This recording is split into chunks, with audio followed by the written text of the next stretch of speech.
আসসালামু আলাইকুম। সংবাদ 52 থেকে স্বাগত জানাচ্ছি। সঙ্গে আছি আমি তাহিয়া ইসলাম। জুলাই সনদ স্বাক্ষর বাধাগ্রস্ত করতে ফ্যাসিবাদরা তাণ্ডব চালিয়েছে। মীর শরাফত আলী সপু।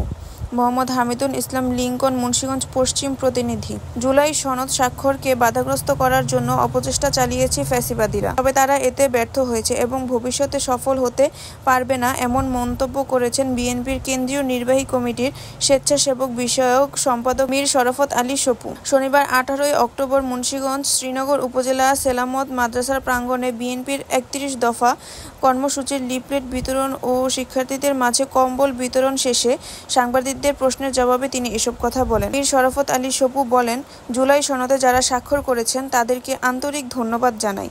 নির্বাচন নিয়ে যে ধোঁয়াশা ছিল, জুলাই সনদ স্বাক্ষরের পর তা কেটে গেছে। সময় মতোই দেশে জাতীয় নির্বাচন অনুষ্ঠিত হবে।